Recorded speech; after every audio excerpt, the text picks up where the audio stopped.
Muy buenas noches.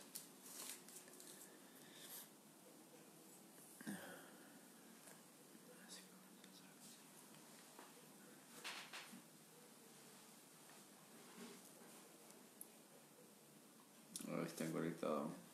Muy buenas noches. Bienvenidos. Como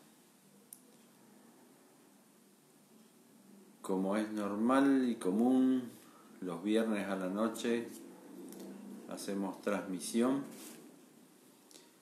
Compartimos la palabra de Dios. Que tengan un feliz día de reposo. Ya estamos en las horas sagradas. Así que bueno, antes de comenzar de compartir la palabra de Dios, el pan de vida. Hola Luis, hola Juan Carlos, bienvenido. Vamos a hacer una oración, vamos a inclinar el rostro y vamos a orar. Querido Padre que estás en los cielos, te damos gracias, Señor, por la vida, por la salud, te damos gracias por esta oportunidad que nos das en estas horas sagradas de compartir tu palabra con muchos hermanos que algunos están cerca, otros están lejos. Te pido una bendición para cada uno de ellos y que tu Espíritu Dios Santo dirija esta transmisión. Perdona nuestros pecados por sobre todas las cosas, te lo pedimos en el nombre de Jesús. Amén. Bueno, ahí está Juan Carlos. Hola Juan Carlos, ahí está mi esposa. Hola Laurita, feliz sábado, bienvenida. El capítulo de esta noche, al cual quiero que meditemos en él, está en Marcos 1, 14, 15. La palabra de Dios nos dice, después de que Juan fue encarcelado, vamos a buscarlo, Marcos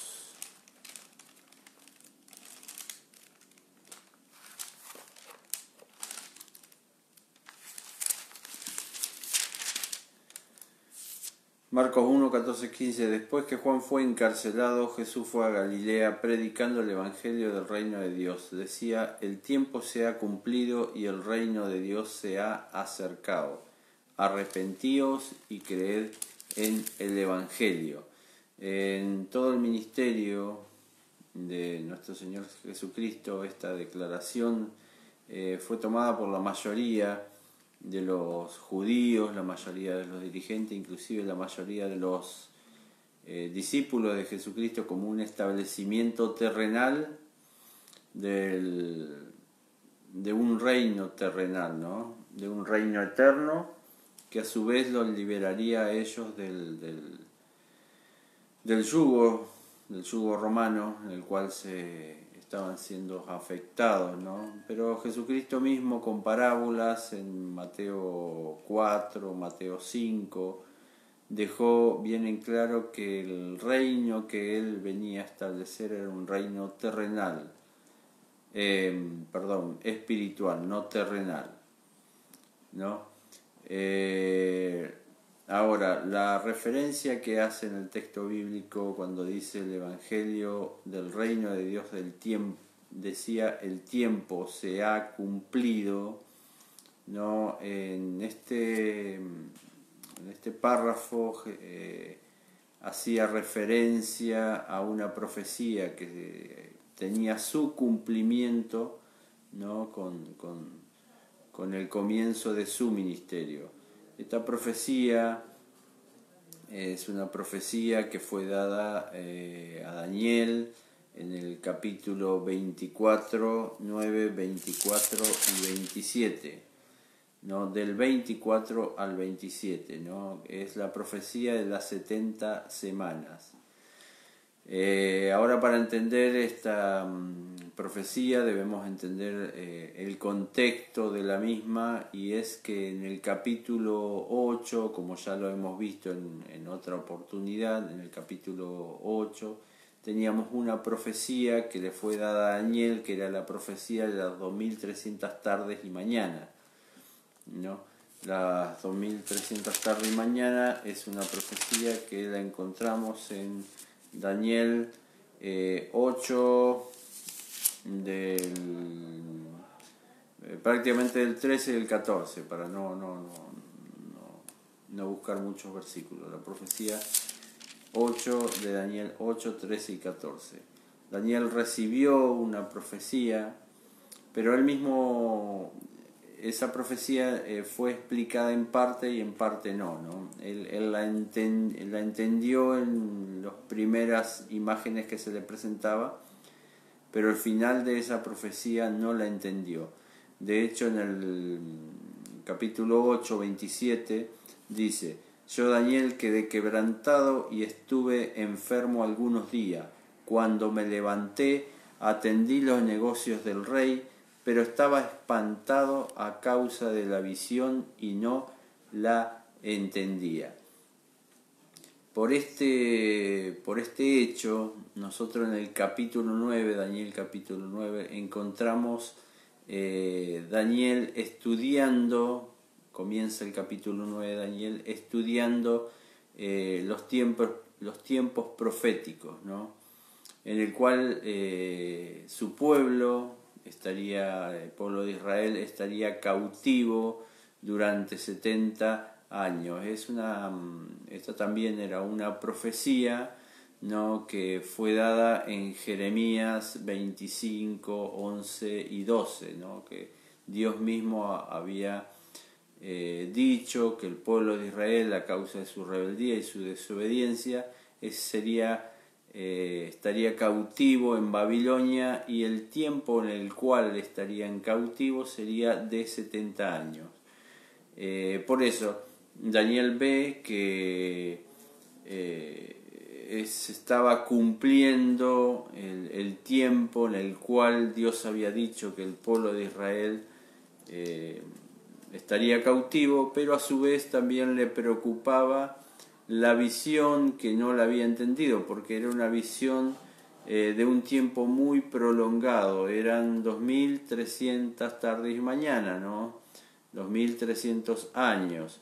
Entonces él veía que su pueblo estaba involucrado, si bien no entendía la profecía, esta última parte, él sabía que su pueblo estaba involucrado en todos estos hechos que habían sido descritos en la profecía de los 2300 tardes y mañana. Por eso él estaba preocupado y él oraba, ¿no? Aparte, en la profecía de los 2300 tardes y mañana se utilizaba un lenguaje que era muy conocido para él, como es la purificación del santuario. Entonces Daniel 8, 13, 14. Entonces oí hablar a un santo, y otro de los santos preguntó a aquel que hablaba: ¿hasta cuándo durará la visión del sacrificio continuo, la prevaricación asoladora y la entrega del santuario y el ejército para ser pisoteado? Y él dijo: hasta 2300 tardes y mañana, luego el santuario sería purificado. Eso está en Daniel 8, 13 y 14. Por eso Daniel 9 comienza Daniel investigando los tiempos proféticos en los cuales su pueblo estaría cautivo, y a su vez quería saber más sobre la profecía que no la había entendido, ¿no? Porque estaba involucrado su pueblo. Por eso Daniel ora, ¿no? En Levítico 26,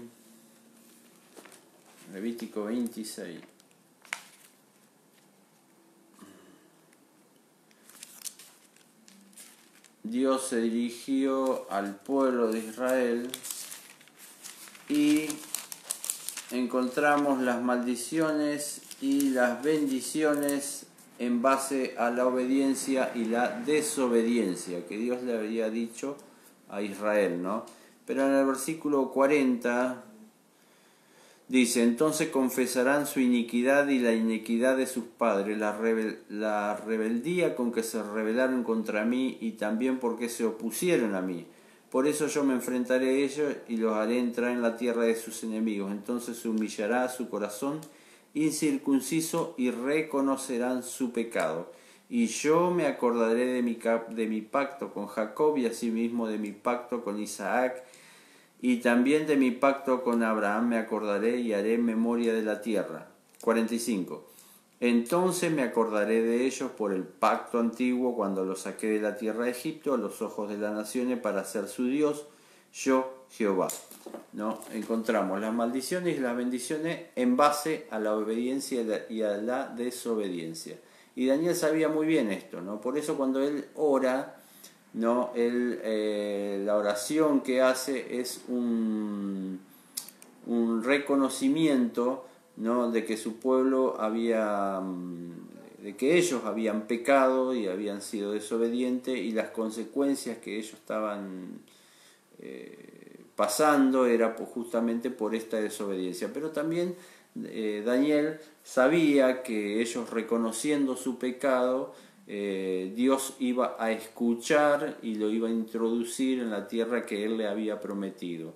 Entonces él cuando ora, encontramos la oración, ¿no? Acá en Daniel 9, ¿no? Pero es interesante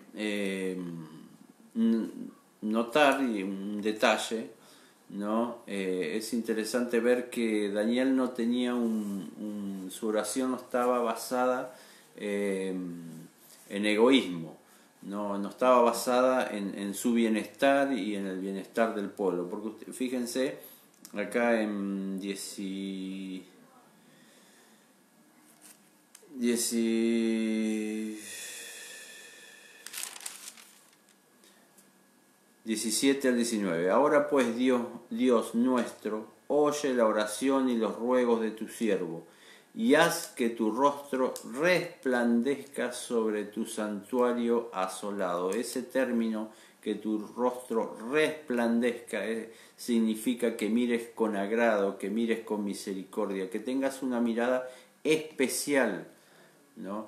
Sobre tu santuario. Tu santuario asolado por amor del Señor. Inclina, Dios mío, tu oído y oye, y abre tus ojos, mira nuestras desolaciones y la ciudad sobre la cual es invocado tu nombre, porque no elevamos nuestros ruegos, ante ti confiado en nuestra justicia, sino en tus muchas misericordias. Oye, Señor, perdona. Presta oído, Señor, y hazlo. No tarde, por amor de ti mismo, Dios mío, porque tu nombre es invocado sobre tu ciudad y sobre tu pueblo. Acá encontramos que él hace la oración, ¿no? Reconociendo que el pueblo había pecado, que ellos habían pecado, ¿no? Y su preocupación no era solamente por ellos sobre el pueblo, sobre el santuario, sobre todo eso, sino su preocupación también era por el nombre de Dios, ¿no? Él le decía, Señor, fíjate por amor, le dice todo en la oración y dice, fíjate por amor a ti mismo, porque tu nombre es invocado. ¿Y por qué digo que es importante esto, no? Porque él reconocía, ¿no?, que la suerte que corría el pueblo de Israel en ese momento, siendo cautivo, ¿no?, de Babilonia, el nombre no solo del pueblo de Israel era desprestigiado, sino también el de Dios. El de Dios, los pueblos paganos, los pueblos que los rodeaban, cuando miraban el Dios que tenía Israel y lo miraban a Israel en la situación en la cual estaban transitando ellos siendo esclavos, los pueblos paganos iban a decir, pero para servir a ese Dios me quedo donde estoy. ¿Qué clase de Dios es que le permite que ellos sean cautivos, ¿no? Bueno, no conocían todo el contexto, ¿no? Que en base a la desobediencia, bueno, las consecuencias era la que estaba sufriendo Israel, ¿no? Pero es algo interesante que a mí me llamó mucho la atención, ¿no?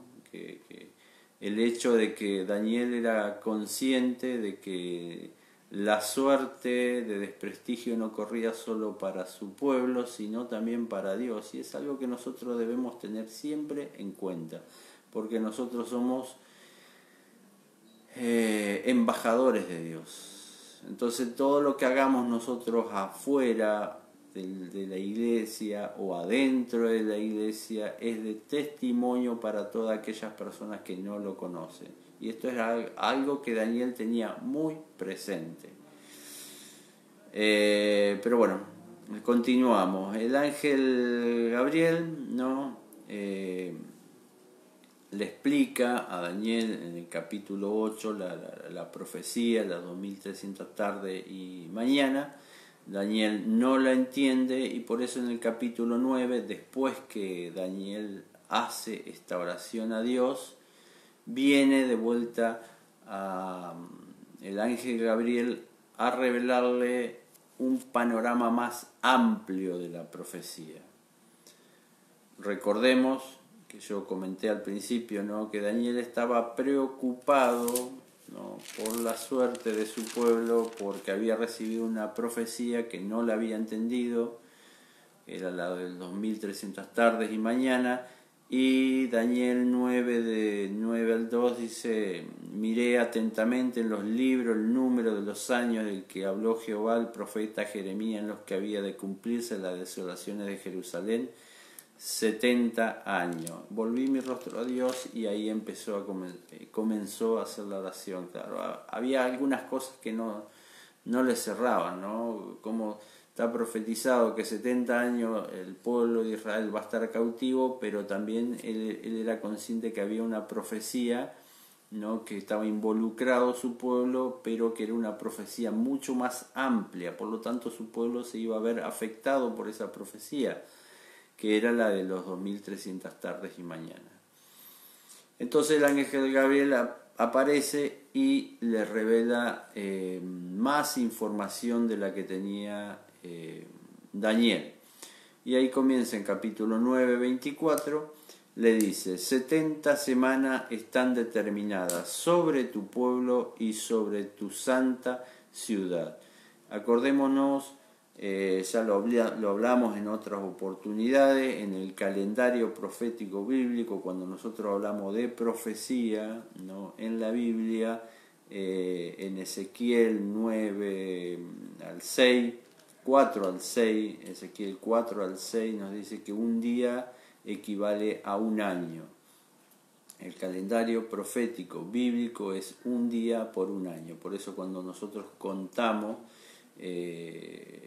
días en la profecía, en realidad son años. En este caso son 70 semanas, son 490 años. Y él le dice: 70 semanas están determinadas sobre tu pueblo y sobre tu santa ciudad. La oración de Daniel era porque uno de los motivos de la oración de Daniel era la preocupación por su pueblo. Ahora, la referencia que hace 70 semanas están determinadas, ¿no? La traducción de la palabra determinada en hebreo es hatak, ¿no? Y hatak, el significado de esa palabra es cortar, separar. Por lo tanto, cuando le dice 70 semanas están determinadas, le está queriendo decir 70 semanas están cortadas. ¿Cortadas de qué? De una profecía más grande, ¿no? O sea, de la profecía anterior de Daniel 8, en la cual le dice 2300 tardes, de esa profecía se corta un espacio de tiempo que son las 70 semanas, las 490 años. Por eso le dice 70 semanas están cortadas. ¿Para qué? Para tu pueblo, ¿no?, y para la santa ciudad. ¿Y para qué estaban cortadas? Bueno, de todas las profecías que nosotros encontramos en la palabra de Dios. Buenas noches, Miriam. ¿Cómo andás? Bienvenida, feliz sábado. Y Manuel Ayuso. de todas las profecías, feliz sábado para ustedes, de todas las profecías que nosotros encontramos en la palabra de Dios, yo creo que esta es la profecía más importante, la profecía a la cual nosotros debemos prestar más atención. ¿Por qué? Porque es una profecía que tiene mucha información trascendente, ¿no? En esta profecía está revelado el plan de salvación. En esta profecía también nos revela el evento histórico más grande de toda la historia, que es la crucifixión de nuestro Señor Jesucristo. Entonces creo que esta profecía 70 semanas es una profecía, y aparte todo lo que trae adentro, toda la información que trae incluida esta profecía con este evento, ¿no? Por eso para mí es la profecía más importante, ¿no? Porque dice, 70 semanas están determinadas sobre tu pueblo y sobre tu santa ciudad, para terminar la prevaricación, poner fin al pecado y expiar la iniquidad. Bueno, terminar la prevaricación, para terminar, eso proviene de la traducción del hebreo, la palabra, para terminar, la palabra original proviene de kalá, que es reprimir o completar. La prevaricación es un delito cometido, como ustedes la mayoría ya conoce, es un delito cometido por alguna persona que tiene un cargo público o que tiene algún cargo importante. Bueno, en este caso la traducción, terminar la prevaricación, el significado es que el tiempo de gracia del pueblo de Israel como pueblo escogido, ¿no?, de Dios iba a llegar a su fin. El ángel Gabriel le revela a Daniel que la suerte que iba a correr el pueblo de Israel iba a tener un fin de tiempo de gracia. Al final de los 490 años, ese tiempo de gracia para el pueblo judío iba a llegar a su fin. No que iba a desaparecer el pueblo judío, sino que el tiempo de gracia como pueblo escogido por Dios para la predicación del Evangelio iba a llegar a su fin.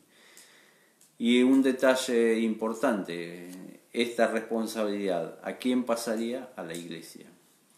Pero bueno, eso es para más adelante lo voy a destacar, ¿no? Pero dice que 70 semanas están determinadas sobre tu pueblo para terminar la prevaricación. O sea, ese tiempo está estipulado para que el tiempo de gracia sobre el pueblo judío llegue a su fin. Poner fin al pecado, dice, de las 290 veces que se nombra la palabra en el Antiguo Testamento, que es Hatak, 150 se utiliza para pecado y 135 para ofrenda del pecado, ¿no?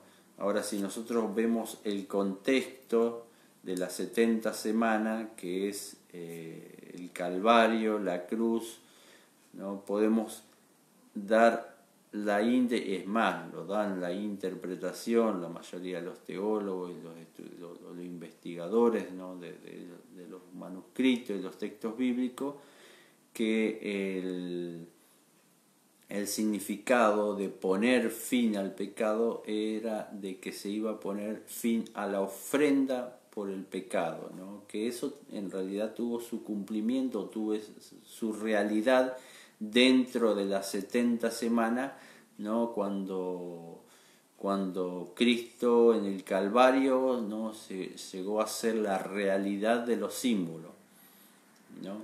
Ya una vez que Cristo en el Calvario llegó a ser la realidad de todo lo que se venía anunciando, ¿no?, ya no tenía sentido seguir llevando una ofrenda al santuario por el pecado. Y después el otro texto dice expiar la iniquidad, que también para entender este texto, que no es muy complicado, proviene de una palabra en hebreo que es kafar, que significa expiación o cubrir, ¿no? Que también tuvo su cumplimiento mediante el sacrificio vicario de Cristo, ¿no? Que logró la reconciliación para para que todo aquel pecador arrepentido que aceptaran su sacrificio. Todo esto iba a ocurrir dentro de las 70 semanas. Y a su vez traería, dice, para terminar la prevaricación, dijimos que el fin del tiempo de gracia para el pueblo de Israel como pueblo escogido, poner fin al pecado, que es ya el sistema de ofrenda por el pecado iba a llegar a su fin, ¿no?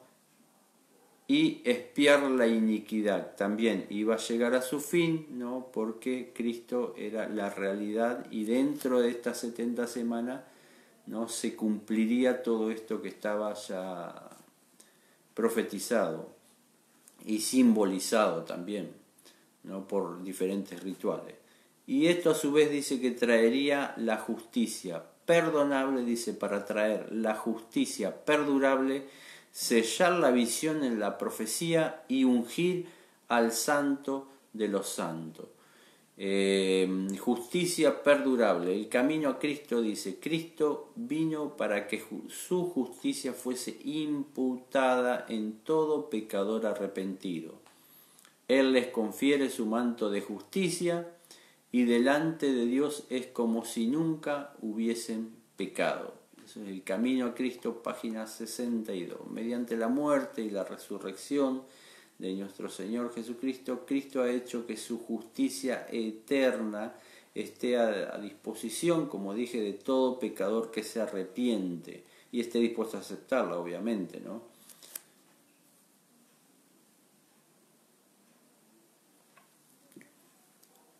Esto dijimos que traería, dice el texto bíblico, traería la justicia perdurable, y el siguiente declaración es sellar la visión y la profecía, confirmar o ratificar todas las profecías concernientes a la obra mesiánica.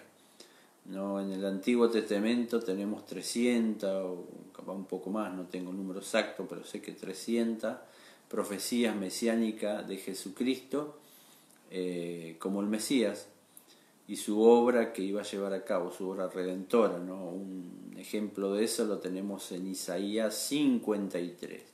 Y a su vez ratifica y confirma todas esas profecías que se habían hecho de Jesucristo y su obra, pero también presenta garantía que así como todas esas profecías tienen su cumplimiento dentro de las 70 semanas, ¿no? Dentro de las 70 semanas, las profecías que vendrían más adelante tendrían su cumplimiento en tiempo y forma. ¿Me explico? Cuando dice sellar la visión y la profecía es ratificar lo que ya estaba profetizado y a su vez dar garantías que lo que se está profetizando más adelante en tiempo y forma van a tener su cumplimiento. Por ejemplo, la segunda venida de Jesucristo, ¿no? Por eso nos dice el texto sellar la visión y la profecía y ungir al santo de los santos. La traducción en hebreo también nos hace de esta frase que hace referencia a algo santísimo o alguien santísimo, ¿no? En el Antiguo Testamento esta frase en hebreo es utilizada muchas veces para señalar mobiliario del templo. Por eso digo, es para señalar algo santísimo o alguien santísimo.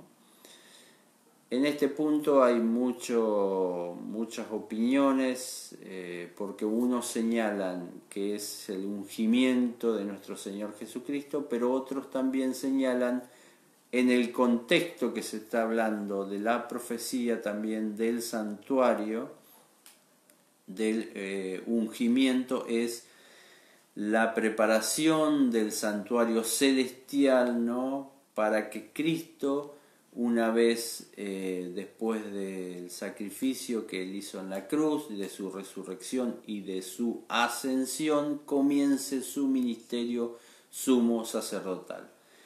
De cualquier manera, las dos definiciones son correctas, ¿no? ¿Por qué? Porque Jesucristo fue ungido dentro de las 70 semanas y también Jesucristo en su ascensión también entró en el santuario celestial para su obra sumo sacerdotal. Por eso cuando la explicación nos dice y ungir al santo de los santos, bueno, tenemos esas dos referencias.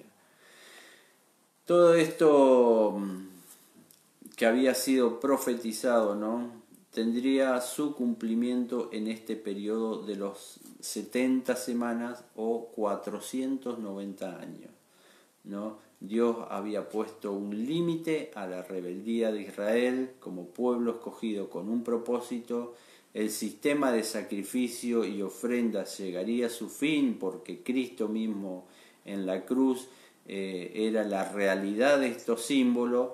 Impartir justicia a todo hijo de Adán que esté dispuesta a aceptarla, ratificar todas las profecías concernientes al plan de salvación y comenzar su obra sumo sacerdotal en el santuario celestial.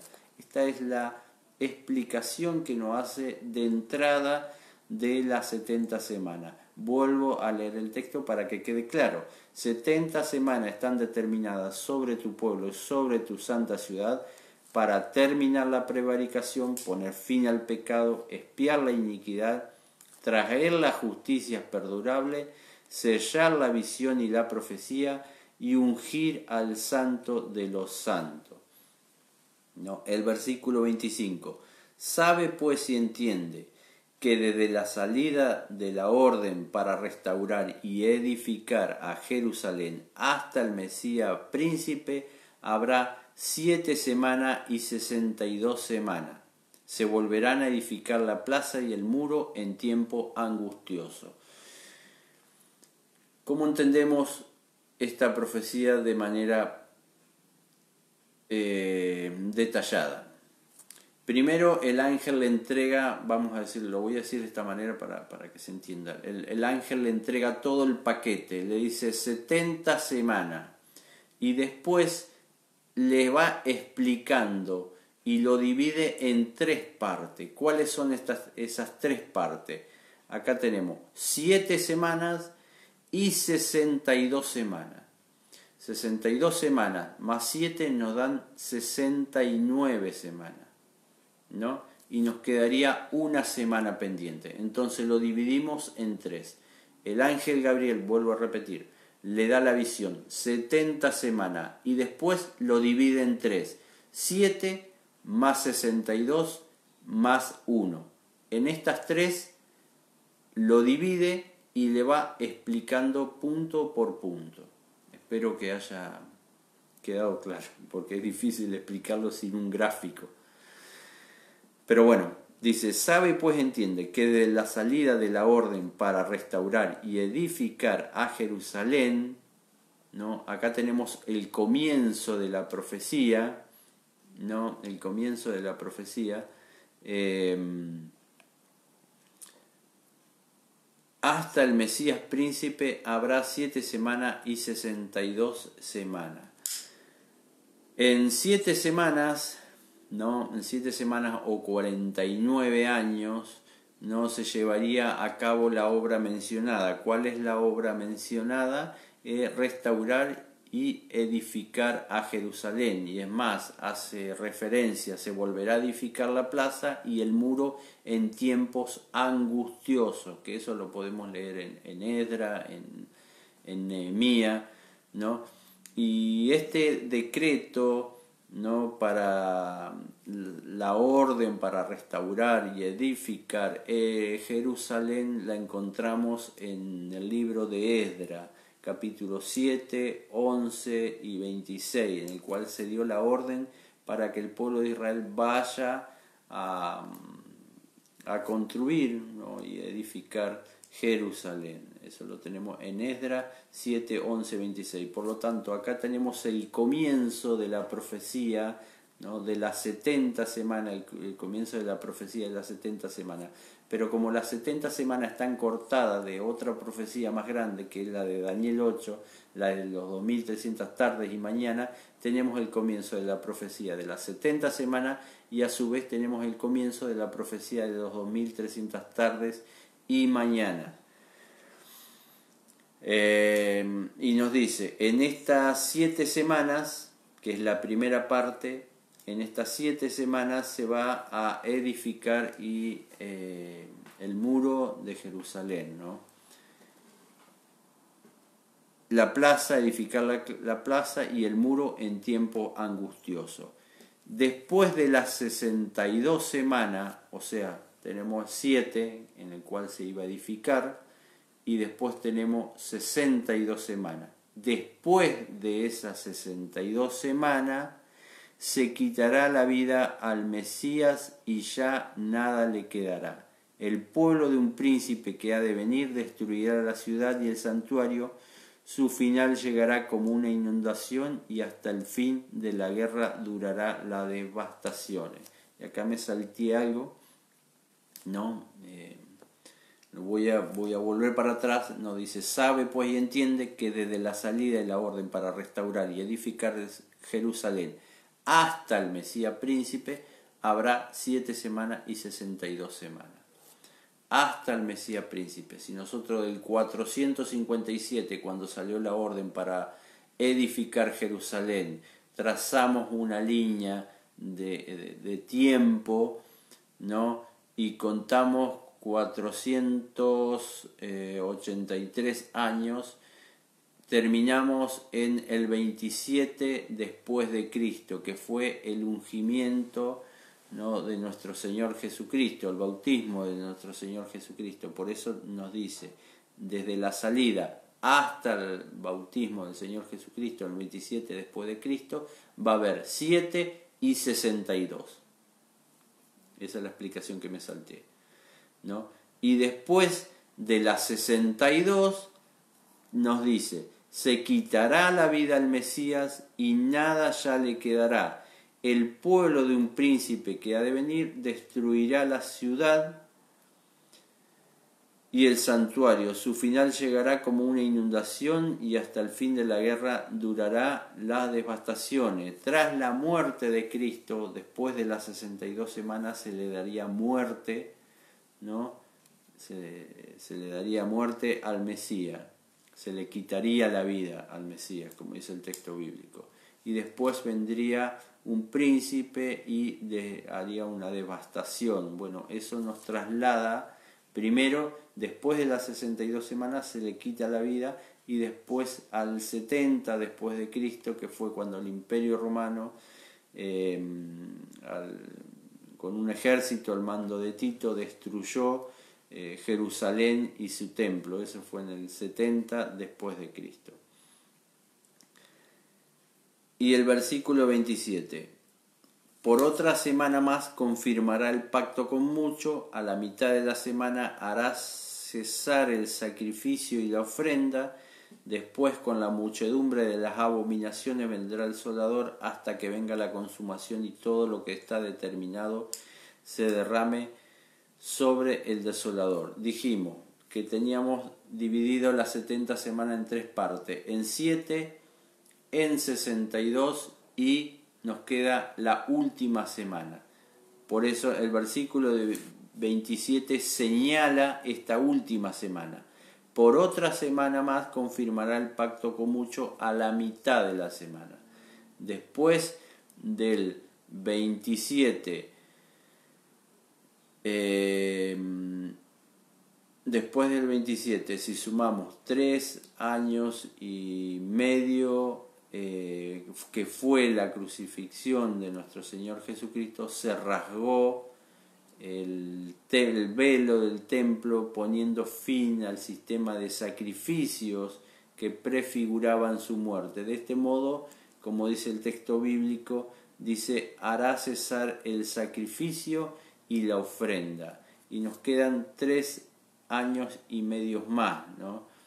Que cae en el 34, después del 27, ¿no? Sumamos una semana más y nos cae en el 34 después de Cristo, que fue cuando el concilio del Sanedrín rechazó el Evangelio, ¿no? Y martirizó a Esteban. Eso lo encontramos en Hechos capítulo 7. Y de esta manera surgió una persecución por todos los cristianos que se desparramaron, y el Evangelio llegó a los gentiles, ¿no? Haciéndose cristianos antes que ser judíos. Por eso termina confirmando en la última semana, por otra semana más, ¿no? Al fin de esa semana confirmará el pacto con muchos, que es cuando el Evangelio empezó a esparcirse por los gentiles. Y nos hace la descripción: hará cesar el sacrificio y la ofrenda, ¿no? Que tuvo su cumplimiento a la mitad de la semana, cuando, vuelvo a repetir, cuando Jesucristo murió en la cruz, se rasgó el velo, poniendo fin a todo este sistema de este ritual, ¿no? Que llevaban a cabo en el templo, ¿no? Hará cesar el sacrificio y la ofrenda. Ya no tendrían sentido, porque la realidad se había cumplido, que era en la cruz. Después dice: después, con la muchedumbre de las abominaciones que hacen una gran hace referencia a una gran rebelión contra Dios, vendrá el desolador, o también asolador. No es un término que nos lleva más adelante del 70 después de Cristo, ¿no? Ya entra en acción el cuerno pequeño, acordémonos, en Daniel 8, ya en la profecía que lo vimos, Daniel 8, capítulo 10 en adelante, empieza a actuar el cuerno pequeño, y ese cuerno pequeño es el que actúa hasta la purificación del santuario. Por eso dice: ¿hasta cuándo durará la visión del sacrificio continuo, la prevaricación asoladora y la entrega del santuario y el ejército para ser pisoteado? Hasta 2300 tarde y mañana, luego el santuario sería purificado. Por eso, cuando dice vendrá el desolador o también el asolador, hace referencia ya a la actividad del cuerno pequeño después del 70, después de la destrucción de Jerusalén, ¿no? Y termina la profecía, dice: hasta que venga la consumación y lo que está determinado se derrame sobre el desolador.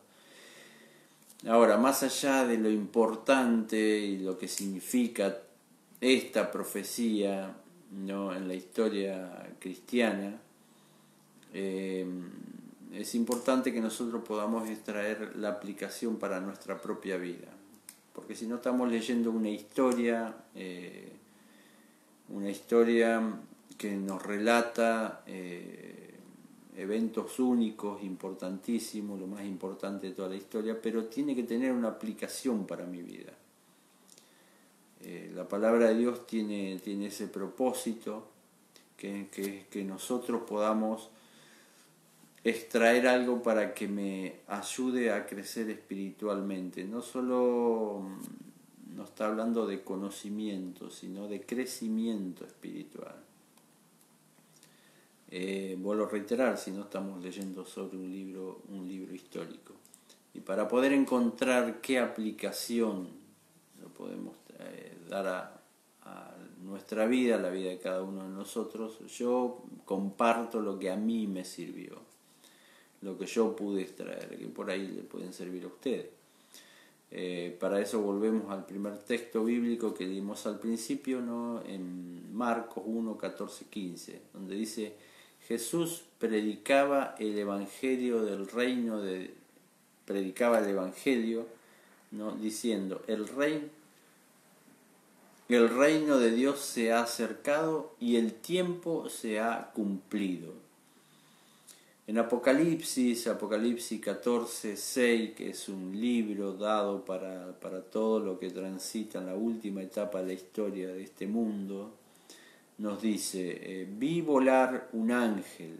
El ángel, acordémonos, significa enviado, un enviado de Dios con un mensaje. En este caso, como ya lo hablamos muchas veces, el Apocalipsis utiliza muchas imágenes, ¿no? Es simbólico.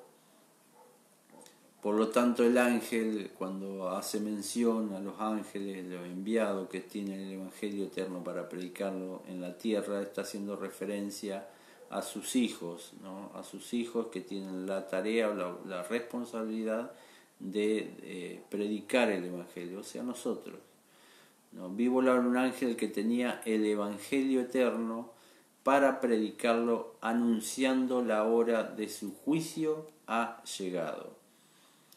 La garantía, ¿no? Que hubo un cumplimiento profético y que por delante tenemos otro cumplimiento profético que a su vez se cumplirá porque lo dijimos hace un rato, una descripción de las 70 semanas es sellar la visión y la profecía, lo dije, que es la garantía que así como se cumplió eso, se va a cumplir lo que está profetizado más adelante, ¿no? Y la tarea que en este caso llevaba Jesucristo era la de predicar y anunciar que había llegado un determinado momento, un cumplimiento. Bueno, nosotros también tenemos una tarea que es la de predicar el Evangelio y anunciar un tiempo específico, que es la del juicio. Apocalipsis 14:6 nos dice que es un llamado a adorar al Creador de los cielos y la tierra. Y más adelante dice: porque la hora de su juicio ha llegado. Y arrepentíos y creed en el Evangelio, también decía Jesucristo, ¿no? Bueno, en Apocalipsis también 18, 4, 5 nos dice: salid de ella, pueblo mío, para que no seáis parte de sus pecados y no recibas parte de sus plagas, porque sus pecados han llegado hasta el cielo. Algunos pueden argumentar, bueno, este texto bíblico es para algunas denominaciones, ¿no? Que están un poco alejados de las palabras de Dios, ¿no? La Apocalipsis también hace mención a 7 iglesias que abarcan la historia de este mundo, ¿no? El tránsito del pueblo de Dios, de la iglesia, en la historia de este mundo, de la cruz hasta su segunda venida. Bueno, la última iglesia en el Apocalipsis es la Odisea. Yo les recomiendo que puedan examinar el llamado que le hace a la Odisea y por qué Dios mismo la llama a arrepentirse a la Odisea. Por eso el mensaje de arrepentimiento no es solamente para las personas que están en otras denominaciones o en denominaciones que están alejadas, ¿no? De la verdad bíblica, sino también para el pueblo de Dios, Por eso el llamado que se le hace a la Odisea es muy importante y es digno de examinar y meticulosamente desarmarlo, ¿no? Porque nos toca de cerca. Y por último, otra cosa que pude extraer de esta profecía es el fin del tiempo de gracia para el pueblo de Dios que tenía el conocimiento, tenía la luz que no tenía otro pueblo, ¿no? La responsabilidad también de reflejar en sus propias vidas esa luz. No era solamente conocimiento, porque si fuera por conocimiento, los fariseos estaban, pero nosotros estamos lejos del conocimiento que tenían ellos, eso se conocían todo de memoria, ¿no? Pero el problema de ellos no era el conocimiento, sino era la relación que adquirían con ese conocimiento con Dios y cómo su vida reflejaba eso, ¿no? En definitiva, la vida cristiana es un relacionamiento, no es solo un conocimiento. Pero bueno, ellos tenían el conocimiento y en base a ese conocimiento deberían haber fortalecido esa relación con Dios para poder ser transformado y a su vez reflejar eso en los pueblos paganos, que es algo que también hoy en día Dios nos pide. Nosotros en base al conocimiento debe haber un cambio en nuestra vida. No podemos solamente decir yo conozco y seguir nuestra vida normalmente. La pregunta que debemos hacernos es si somos conscientes. La pregunta es si somos conscientes que somos depositario, como dijo el apóstol Pablo, somos depositario de esa gracia y a su vez somos depositario de esa gracia para beneficio a los gentiles, ¿no? Porque ese misterio, como dice el apóstol Pablo, o esa administración es la comisión de predicar el Evangelio. Eso lo encontramos en Efesios 3, 1, 6. Que podamos comprender y ver que el tiempo de gracia para este mundo y para mi vida también va a llegar a su fin. Así como llegó en el pueblo de Israel, va a llegar a nuestro fin.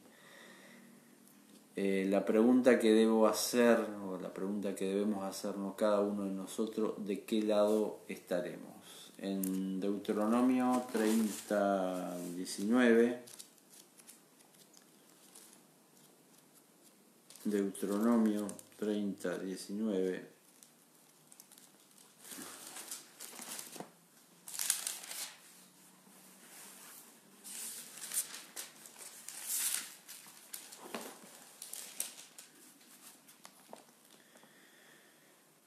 a los cielos de la tierra llamo por testigo hoy contra vosotros de que os he puesto delante la vida y la muerte, la bendición y la maldición. Escoge pues la vida para que vivas tú y tu descendencia.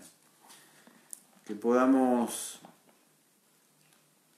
extraer de esta profecía de Daniel, enseñanzas para nuestro crecimiento espiritual. Y espero que haya quedado claro. La profecía de las 70 semanas, fue dividida en 3 y fue explicada de tal manera para que todos los acontecimientos que encerraban esta profecía sean para beneficio nuestro, sean para darnos la garantía de que así como todos tuvo su cumplimiento, todo lo que viene más adelante se cumplirá. Que Dios los bendiga, que Dios los acompañe. Gracias por acompañarme en este momento. Que tengan un sábado bendecido y bueno, cualquier cosa ya saben por privado. No tengo ningún problema en explicar y hablar sobre esto. Si me quedó dando vuelta algún dato, le pido que me disculpe y que me pregunten. Que Dios los bendiga. Gracias.